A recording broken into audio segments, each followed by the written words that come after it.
Shalom. All praise, honor, and glory to Yahweh, Bahasham, Yahweh Shai, Bahasham, Rocha Kodash. Yahweh being the name of the Heavenly Father, whom this world ignorantly calls God, and Yahweh Shai being the name of his only begotten Son, whom this world ignorantly calls Jesus Christ, in the name of the Holy Spirit. Double honors to the apostles and the elders of Great Millstone who rule well.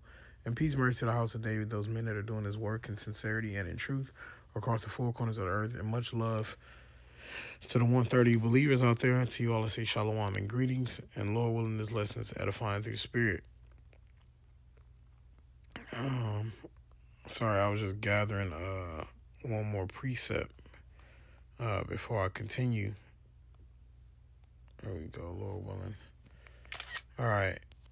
So this topic is going to be about Mephibosheth. All right, Mephibosheth. Okay, and so I'm going to get some background on him. Let me see here. I'm going to be starting off in the book of 2 Samuel. I'm going to go to the 4th chapter because I think it's a good thing to,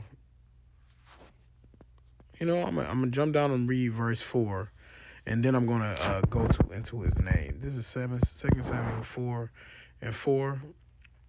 It says, and Jonathan, Saul's son, had a son that was lame on his feet. He was 5 years old when the tidings came of Saul and Jonathan out of Jezreel, and his nurse took him up and fled. And it came to pass, as she made haste to flee, that he fell and became lame, and his name was Mephibosheth. So first off, I want to say this is why you can't look on Google for stuff, because I started off looking in my blue letter, looking in my phone, getting information like that. Reading the chapters. I read 3 or 4 chapters, partial chapters on it, to get a little bit more information. But then I was like, you know what? I had Googled a couple questions, and based on my reading, they were incorrect, man. And that's why you can't just Google is not the end all be all of question. You gotta read, man. You can't just go to Google for your questions all the time, because it ain't gonna know what it's talking about. All right, but I want to get his name, Mephibosheth, and in the Hebrew is Mephibosheth. Mephibosheth. Okay, Mephibosheth. Mephibosheth. All right, and it means it means exterminating the idol. Okay, exterminating the idol, and that makes sense. Shabbath means rest. Mayabah could mean idol, right? And that's what our forefathers used to do, exterminate the idols. And matter of fact, Saul even did that before Saul went left. He used to get all the idols out of the land too.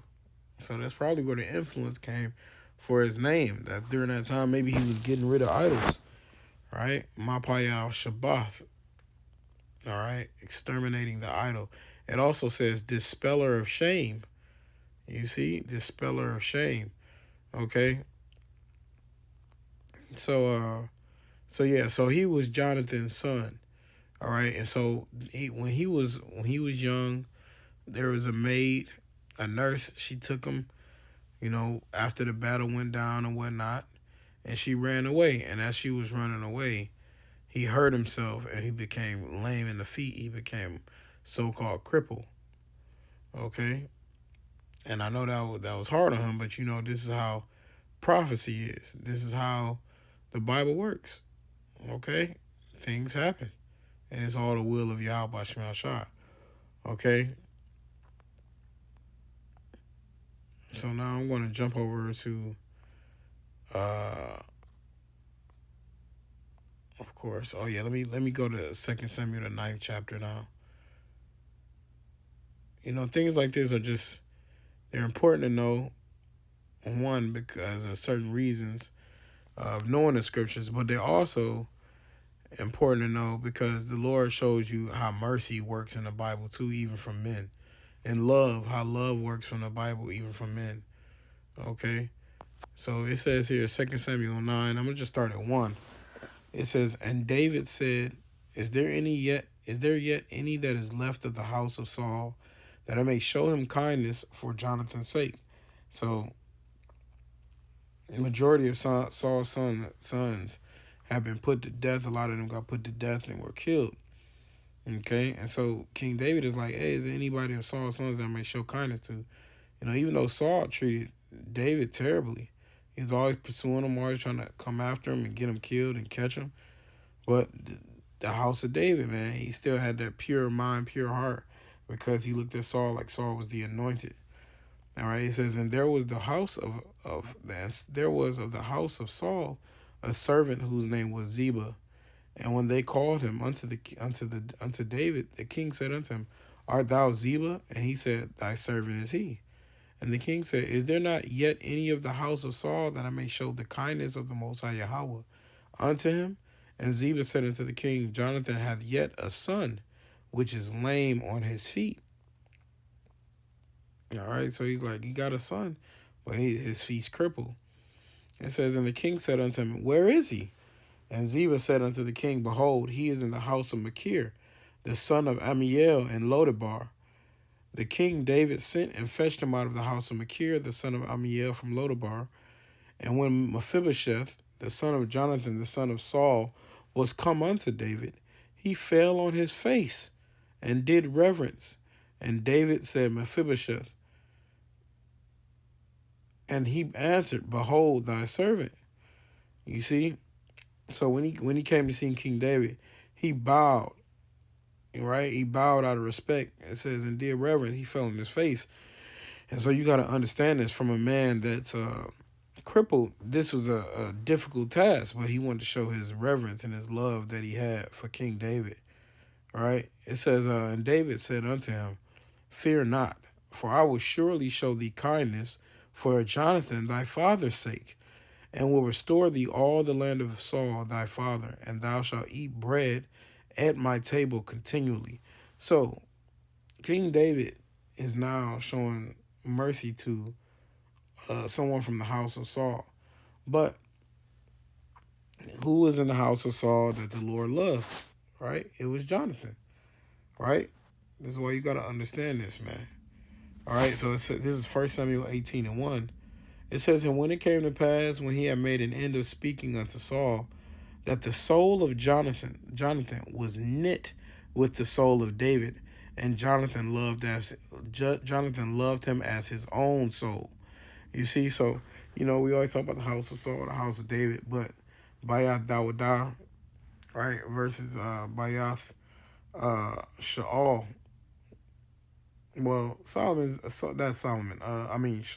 Saul's name is Shaul, if I'm not mistaken, or Shawal. But this is how you know. Well, I'm not gonna say no. There's a great chance that Jonathan is of the house of David, right? Because it says their soul were knit, and David looked at Jonathan. He loved him as his own soul. You see that? So this is the deep love that they had one for another. So even though Jonathan was a son of Saul, he very much could have been of the house of David, just because of how much they loved each other, right? But I brought this up because we always talk about being able-bodied and things like that, but there are men out there that the Lord is going to have mercy on, right? They're going through things and have physical ailments and things like that, but the Lord got mercy on them. We talk about all the healings of Yahushua, right? And it didn't even say Mephibosheth was healed. But you know how great that is to eat at the king's table continually, right? Let me read the next verse, actually, 2 Samuel 9:8. It says, and he bowed himself and said, What is thy servant, that thou shouldest look upon such a dead dog as I am? So he was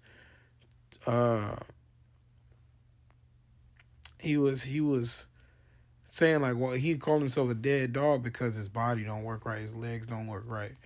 But he says, but then the king called to Ziba, Saul's servant, and said unto him, I have given unto thy master's son all that they pertained to Saul and to all his house.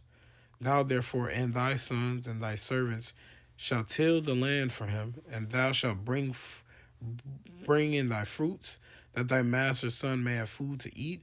But Mephibosheth, thy master's son, shall eat bread always at my table. Now Ziba had 15 sons and 20 servants. Then said Ziba unto the king, According to all that the Lord my king have commanded his servant, so shall thy servant do. As for Mephibosheth, said the king, he shall eat at my table, and as one of the king's sons. You see, so this was extreme love and extreme mercy. I tell brothers always watch those old movies, and you always know the when two men went to war together or two men were friends, right? Of the son is born when he comes of age, they always end up telling him like, "Hey, whatever you need, I will give you the same respect that I gave to your father." And so that's what he gave Mephibosheth, even though he didn't look upon his countenance. Matter of fact, that's a good scripture to get that real quick. He didn't look upon his countenance. He didn't look and say, I'm not dealing with you because you're not able bodied. This is Jeremiah 17:10. It says, I, the Lord, search the heart. I try the reins, even to give every man according to his ways and according to the fruit of his doings. So this is why, we don't judge a man based off of a so-called disability and things like that. Now, if you scoffing, that's a different story. We had a lady last week came by a camp and said, she called us fucking diggers, and she was in a wheelchair. She looked like, goddamn, her skin looked like fucking, some things underwater. Goddamn coral, them little sponges that be under the water. Been under there for fucking decades. That's how her skin was looking. She had one leg and she was in a wheelchair. Or maybe she had no legs, but it was bad, man. But under normal conditions, if she'd have went by, and didn't say nothing, we'd let her do her thing. We wouldn't have said nothing to her. It's one guy that comes up to camp. It's like every so many months, but he's in a wheelchair. He can't fully operate his body. He moves like one hand. He still gives a little fist bump. He brings his son with him, and his son pushes him around, or he has the electric chair. But we don't make fun of him. We talk to him. We break bread with him for a moment. Now he may be still in the world, but men that have certain conditions, you don't automatically, those are a lot of people that are going to be healed, and when these times to come, those are men that are going to be healed. But see, this society, they'll make fun of you. They'll break you down. But King David said, you shall eat at my table. And matter of fact, when you read that in NLT, it says he ate at David's table as one of his own sons, man. You see, so he treated him just like his own son. That's how much he loved David, no matter what his son looks like or his condition. So you got to have a certain mind when dealing with individuals with physical disabilities, right? To even mental ones. This is Ecclesiastes 11:12. It says, again, there is another that is slow and hath need of help, wanting ability and full of poverty, yet the eye of the Lord look upon him for good and set him up from his low estate. Right? So you can't always... They said the Lord looked upon him for good, and he gonna set him up from that low estate. A lot of these people are gonna be healed, man. Okay, a lot of these people that are dealing with these things are gonna be healed. But Mephibosheth wasn't looking for that, right? He was just looking to live his life. He even called himself a dead dog, so he didn't feel like he was too much of anything to be concerned with. But King David was an honorable man. Right? It said he was a man after the Most High's heart. Okay? And the Lord had respect for Jonathan. He had respect for Mephibosheth. King David did. Let me get 2 Samuel 21. Let me see here. Shouldn't be too much longer. But this is the Lord is showing us how to deal with people of all different backgrounds and lifestyles, right? because when the time comes from healing, hey man, men like that will be a prime candidate. You know, and you're not looking at it like just be carnal about it, like, oh yeah, I want to heal this guy. It's because he's in a bad state. But you know, the Lord is going to give us powers of healing, so we're going to have to use them for a righteous cause. And a part of that righteous cause is what? Glorifying the Lord by bringing sincere believers to his altar, to his throne, to his name. Right? Let me see here. I'm going to have to read this from the top. It goes on about verse 8. 2 Samuel 21:1. It says, Then there was a famine in the days of David 3 years, year after year, and David inquired of the Lord Yahweh. And the Lord Yahweh Bashem Al-Shai answered, It is for Saul and for his bloody house, because he slew the Gibeonites. Right? So the reason why he encountered this 3-year famine, he's asking the Lord, like, Lord, what's going on? Why is this so? And it's because Saul was guilty of slaying the Gibeonites. And the Gibeonites weren't Israelites. But sometimes if you can make a truce with somebody, you know. You say, hey, we're not going to attack this year. We're not going to do this. And then you go and slay them anywhere. That's dishonesty, dishonorable. Right? Verse 2 says, And the king called the Gibeonites. It says, And the king called the Gibeonites and said unto them, Now the Gibeonites were not of the children of Israel, but of the remnant of the Amorites. And the children of Israel had sworn unto them. You see that? So we like you make a pact basically saying like, hey, we're not going to kill y'all. We're not going to fight right now. But Saul went and did it anyway. So the Lord was judging Israel because of that.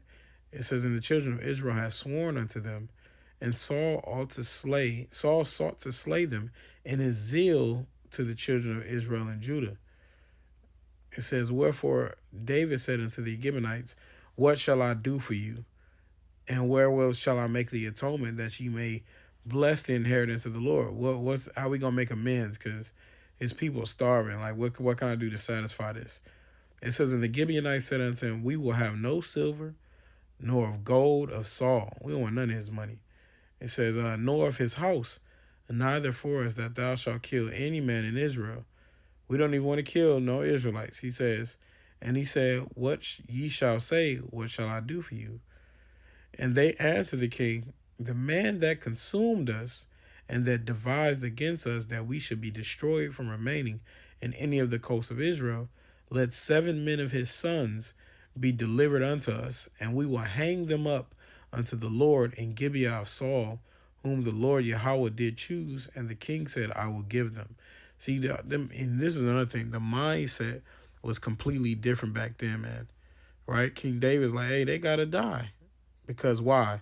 King David is losing. All of his people are dying by famine.